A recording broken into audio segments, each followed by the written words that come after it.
तर नमस्कार मित्रांनो, स्वागत आहे तुमचं आपल्या आणखी एका व्हिडिओ मध्ये. तर आपण आणखी एका ट्रेन राईड मध्ये जातोय आता, ट्रेन ट्रॅव्हल मध्ये. आणि ही ट्रेन जर्नी आपली असणार आहे पुणे टू गोवा.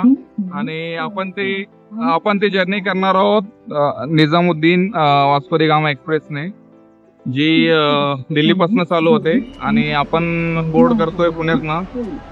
तर आता संध्याकाळचे 5 वाजले. तर आता आपण बसणार आणि उद्या सकाळी 6-7 पर्यंत आपण गोवामध्ये असणार. तर चला बघूया कसं राहतो तो. जर मित्रांनो तुम्ही या ट्रेनने प्रवास करताय तर स्लीपर वगैरे बुक करू नका.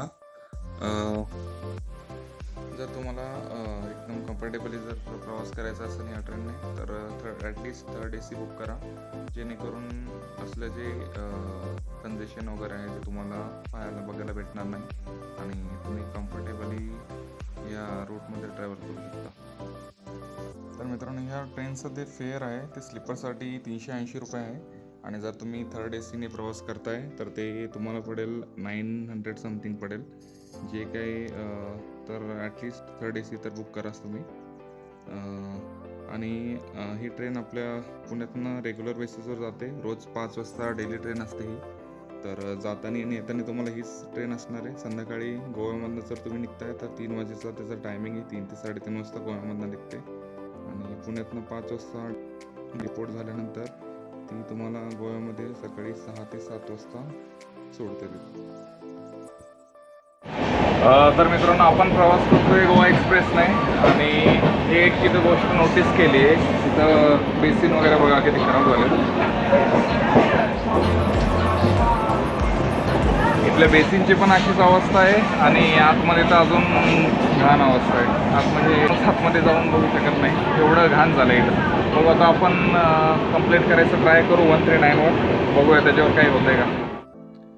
तर आपण कंप्लेंट केल्यानंतर मित्रांनो थोड्याच वेळात क्लिनिंग स्टाफ आलेला ट्रेनचा आणि त्यांनी ते क्लीन करून घेतलं होतं.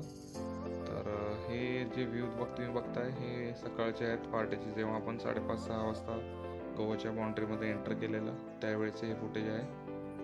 आणि त्यानंतरचं बघा कसे आहेत ते.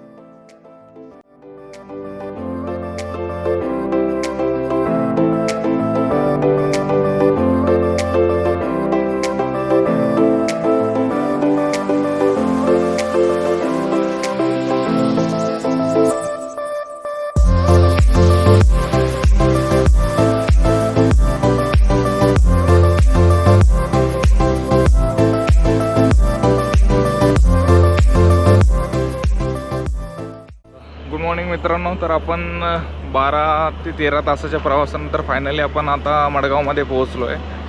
आणि आपला प्रवास एकदम जरा तुम्हाला पूर्ण दाखवता आला नाही, कारण जे आपल्याबरोबर आपल्या कोचमध्ये फॅमिलीज वगैरे भरपूर होत्या आणि त्या डिस्टन्समुळे आपल्याला काही शूट करता आलं नाही.